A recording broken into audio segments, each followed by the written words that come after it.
Hey guys, what's going on? It's your boy M.K.S here, back here with the third and penultimate part of Asians Unite for Peace and Love and that kind of thing. I hope you enjoy it, and I hope everyone, all possible people rather, I can't imagine everyone would, but all possible people will get involved in the discussion and share this video, and that, I think especially with people who are supporters of Asia. I hope all possible supporters of Asia, shall we say, and anyone who's kind enough to support my plans or works or whatever will get involved in sharing the discussion and sharing the ideas and whatnot. So yeah, most importantly, I hope I can put such ideas into practice and support Asian YouTubers, TikTokers, and Asians in all sorts of fields, and mainly, most importantly, perhaps make peace across Asia and, as I say, support peace, love, development, and unity, cooperation projects and whatnot. So I think that covers everything for the intro. As ever, I'd love to know what you think, what your ideas are and whatnot, and especially if you're Asian or of an Asian background, or even mixed race, part Asian like myself, what you think. But as ever, I welcome all comments, including constructive criticism and especially positive comments and encouragement.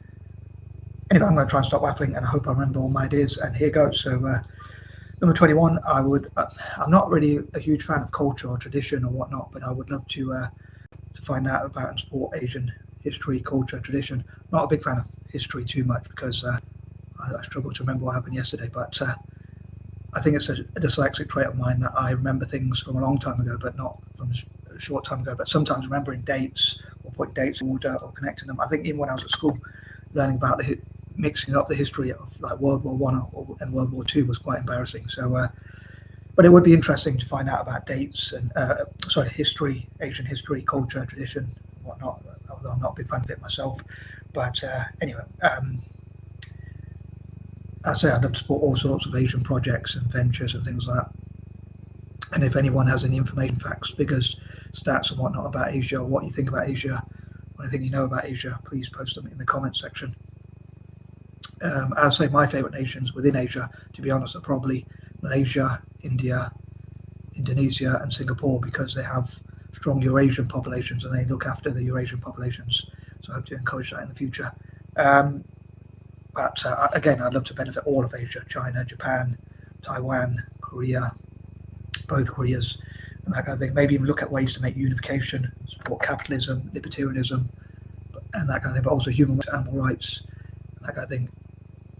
And moving on, number 22, some people say Asia is the future, and I think that being united could help them to do even better. I think if China, heaven forbid, goes to war with countries like Taiwan or Japan or Hong Kong or whoever else, India or whoever, it could mean that their economy is limited from doing better. But I think if they unite, they can spend that money that they would spend on war, on healthcare, education, training, and developing their economy further. And similar with the same for all other Asian nations. Hopefully they can invest in each other and develop together and look to the future. And I think being united, I hope the future of Asia is to be united and prosperous together through unity, togetherness, and like promoting Asian pride, supporting Asian projects, ventures, and whatnot. As I said before, like pride without arrogance. But I hope Asia's future, as I say, is united and prosperous and productive, and look at how they can work together in manufacturing and all sorts of different areas. Again, projects, ventures,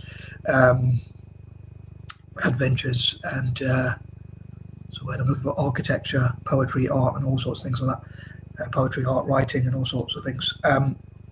23. I would love for Asian sovereign wealth funds to work together. Like maybe there could be one united Asian sovereign wealth fund where they all invest together and pool money and resources together. If they put all that money together, hopefully they can invest in so many different things like education, training, awareness, healthcare, cures for diseases.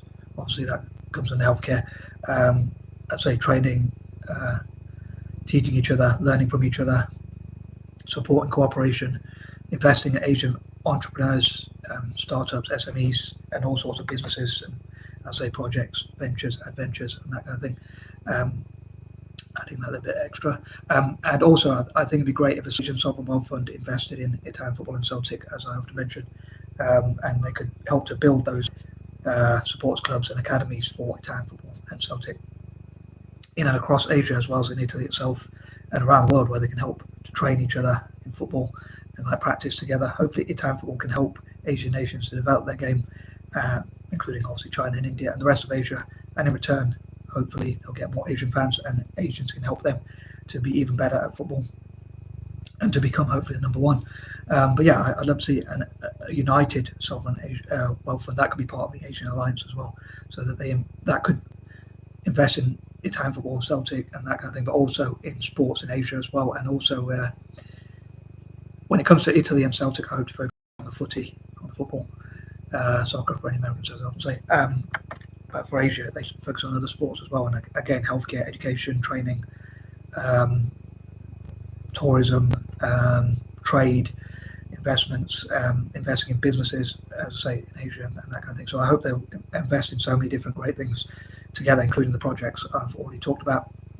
Number 24, I hope all of Asia will be benefited as much as possible, and all possible people from across Asia. And even, I forgot to say, actually, I knew there was something in point number 21, as I say 21 again, connecting with the diaspora.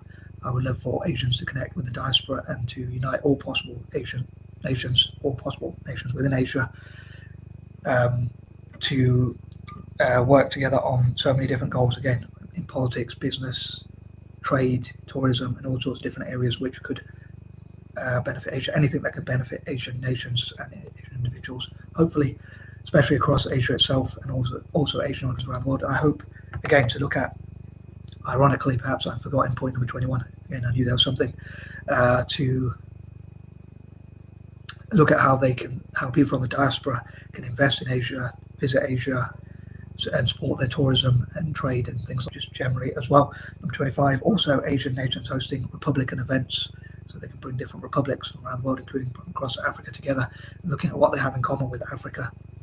Number 26, including the fact that we're colonized, a love for anti-imperialists to support Asia, and look at ways to support anti-imperialism. If I'm being purely honest, to be honest, I'm sure a lot of Asian nations like China and Japan were involved in colonialism, if I'm honest. Again, if I'm going to be completely fair, I know a lot of European nations were, but also Arabs were, and also I'm sure other Asian nations were as well, if I'm being, I'd say, fair and honest as much as possible.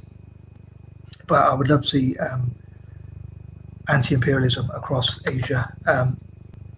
Number 27, honouring and acknowledging those who support Asia and support, including Asian businesses, tourism, trade, and different industries across Asia, and doing whatever they can to benefit Asia. So Asia could hold award ceremonies to honour and acknowledge and reward those who have benefited the nation, whether that's, again, supporting entrepreneurship, investing in the continent, investing in different countries, bringing people together, supporting Pan-Asianism.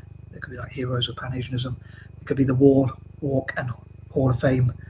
There could be things listed on the website, on YouTube, and there could be YouTube videos honouring those who have supported Asia. Hopefully in the future I'll be on that list as well. But hopefully other people will be on the list. They could be like top 10, 20, 30, 40, or even 100 people.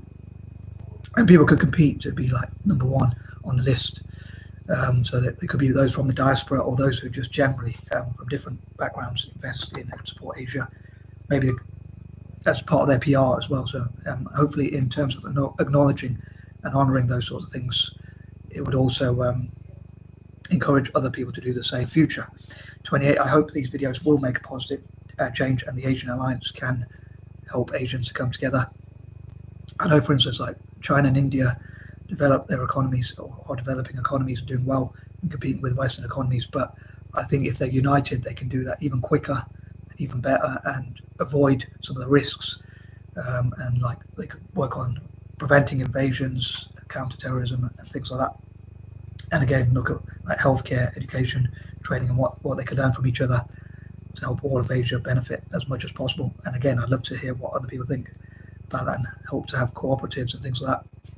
Number 29, I would love for my fellow Eurasians, like myself, Anglo-Indians and other Eurasians, Kristangs, Hapas, Hafus, and any other Eurasians, and possibly Blasians, to work on improving security across Asia and the quality of life with our ideas. Like the ones who are more brave amongst us, I don't believe we should join militaries or anything like that, but I think, and I don't think we should help anyone to invade other nations, but I think it would be cool if, like my fellow Anglo-Indians and other Eurasians, let's say Chris Tangs and others, rewarded Malaysia, India, Indonesia, and Singapore to say thank you for looking after us historically. So we would perhaps online prevent things like basically intelligence or spies or whatever, so we could prevent things like invasions, terrorism, or things like that, and keep citizens safe, especially in Malaysia, India, Indonesia, and Singapore, but also all over Asia, and improve the quality of life, keep people safe, especially law-abiding citizens, keep those countries as safe as possible, and look at how we can benefit them generally. And also, I suppose another background I'm a part of, the reason why I'm including this in point number 29, there's a method to the madness due to my patterns and stuff like that, is because my birthday is on the 29th of August. So also, as I say, neurodiverse people, I'd love to see what neurodiverse people can contribute to Asian nations, and like hopefully neurodiverse or neurodivergent, whichever term you want to use, people across Asia can show what we can contribute. So hopefully we'll be treated better in those nations, in spite of our weaknesses. So as I said, like China and India and other parts of Asia might see dyslexia or ADHD or other forms of neurodiversity like autism as weaknesses, or as a weakness, or as only having weaknesses, but hopefully they'll see we have lots of strengths. I'd love for them to host lots of events like neurodiverse millionaires and billionaires, or entrepreneurs generally, and just neurodiverse people from different backgrounds, individuals and organizations, to go and visit those nations, like Made by Dyslexia, there's like Advantage and others. There could be even the autistic advantage, autism advantage, ADHD advantage, and all that sort of thing, so that they can look at how our neurodivergent skills and unique thinking strengths could actually benefit them to grow even faster. So if they see someone with dyslexia in the classroom, they might see that although we're not the best academically, there are different types of intelligence and thinking styles. So hopefully that will mean that they will see us in a better light, and also we can contribute and also be treated better in those countries. So, and number 30, as ever, I'd love to hear your ideas. And again, in April, May, and June, and also part of August, as much as possible, I hope to talk about my ideas and dreams to empower Asia, and I hope Asia will be united and empowered. Say #stronger together. And I'm going to stop waffling. I hope you enjoyed this video and these videos, and I'm out. Peace out.